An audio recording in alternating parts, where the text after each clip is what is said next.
I didn't get to say goodbye to one of my best friends, and I got to find out this morning that he didn't make it. But I have to think about what I'm going to wear to his funeral now.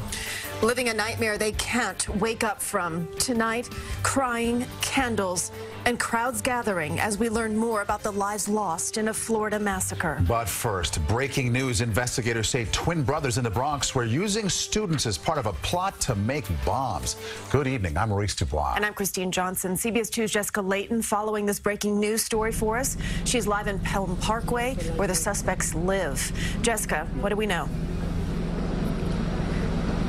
Well, Kristine and Maurice, authorities tonight telling us those 27-year-old twin brothers were collecting materials to make the bombs inside their apartment here in the Bronx.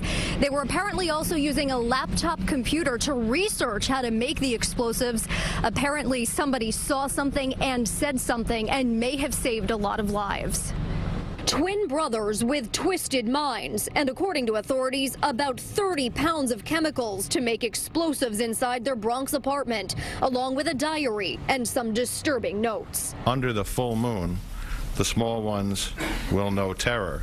The NYPD and FBI won't say what Christian and Tyler Toro had planned, but the evidence was enough to land them federal charges related to possessing explosive materials. We have no indication that there is a continued threat posed by these individuals, but we do not stop an investigation just because somebody's in custody. Authorities say back on December 4th, a 15-year-old student was arrested for making a bomb threat against the charter high school in Harlem where Christian Toro was a teacher. For reasons police are not clarifying, January 10th, Toro abruptly resigns.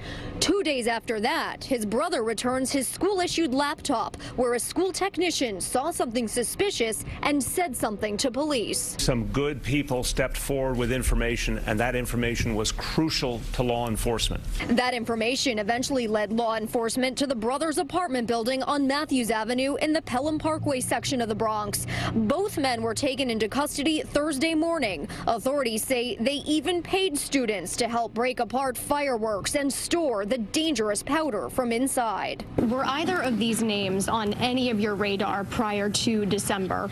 Neither of these two individuals was on our radar before this, nor do they have any criminal background that preceded this investigation. Both men were in court tonight and pleaded not guilty. The NYPD tells me the students who were allegedly helping them have not been charged. We're live in the Pelham Parkway section of the Bronx tonight. Jessica Layton, CBS 2 News. All right, Jessica, thank you. Tonight, there's no clear motive yet for the shooting that claimed 17 lives at that high school in Florida. But today, we learned new details about the suspect and how police believe he escaped the scene unnoticed. CBS 2's Allie Bauman here now with more on that. Allie?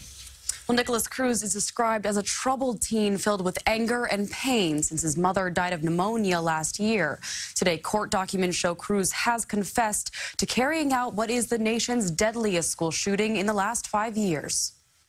I just spent the last 2 hours putting the burial arrangements for my daughter's funeral, who's 14. President Trump, please do something. A mother's heartbreak echoed through Broward County and across the country. I want to speak now directly to America's children, especially those who feel lost, alone, confused, or even scared. I want you to know that you are never alone and you never will be. Police say 19-year-old Nicholas Cruz took an Uber to his former high school Wednesday afternoon. He opened fire on the first and second floors, dropped his rifle on the third floor, and ran. Tried to mix in with the group that were running away, fearing for their lives. In the panic, 17-year-old Colton Hobb brought dozens of classmates to safety in the building where he was hiding, using Kevlar sheets as shields. Kevlar would slow the bullet down. I didn't think it was going to stop it, but it would definitely slow the bullet down to make it from a catastrophic to a life-saving kind of thing. Police say Cruz was arrested about 40 minutes later after making stops at Walmart, Subway, and a McDonald's nearby. He had brought to the rampage multiple magazines, an AR-15 rifle, smoke grenades, and a gas mask.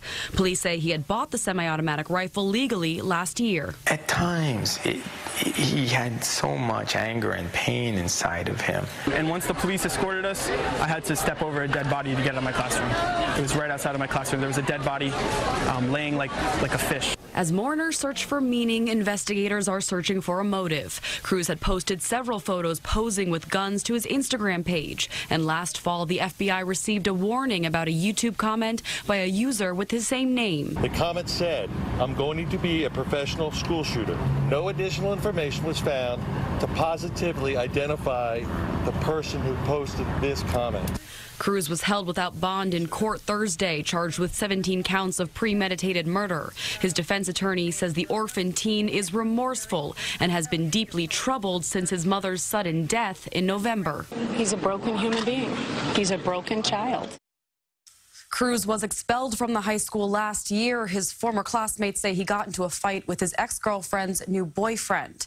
Police say Cruz's mother had put him in therapy before her death, and she had called the police on her son on several occasions.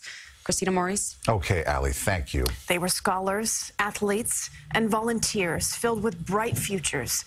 Tonight, we look at the lives lost. CBS 2's Alice Gaynor here now with their stories. Alice. Maurice and Kristine, family and friends remember the 14 students and 3 teachers as caring with big hearts.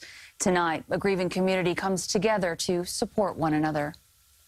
Thousands of people with heavy hearts attending a candlelight vigil to remember the victims and begin the process of healing. And tonight, we're hearing the stories of how the 17 people lived and then died in the face of danger. Senior Nick DuBois was a competitive swimmer who had just got a scholarship to attend the University of Indianapolis. Aaron Feiss was an assistant football coach and security guard at the school. Witnesses say he didn't hesitate when the gunfire started. I heard that he got in front of a couple people and shielded them, and he actually took the bullets for them. We're hearing how student Peter Wang saved lives. His classmates say Wang was shot and killed as he held the door open for other students to run out. And there were close calls. Some teenagers were just steps from the gunman. I saw confusion and panic in the faces of people that I went to school with, played rec sports with, and saw every single day of my life for the last 4 years. 35-year-old Scott Beagle was a geography teacher. Students say he was shot while trying to shield them from the gunfire. He had shot and killed my teacher, and my door was wide open, and I was hiding in an open room that the shooter could have easily walked into and killed me. Bright futures cut short in an instant. Friends say Jamie Gutenberg was charismatic. Elena Petty helped Hurricane Irma victims rebuild. Carmen Schentrup was a National Merit Scholarship semifinalist. They were wonderful people with great families. Those families do not deserve what happened to them. Alyssa Alhadeff is remembered as loving soccer and creative writing. Joaquin Oliver, a Venezuelan native, had just become an American citizen. A distraught friend paid tribute through tears. Tonight, at least 15 people are still in the hospital, and several victims are in critical condition. Maurice, Kristine. Okay, thanks so much, Alice, tonight. A GoFundMe page has been set up by the nonprofit Broward Education Foundation for the victims. Nearly $600,000 has already been raised, and that number is rising by the hour.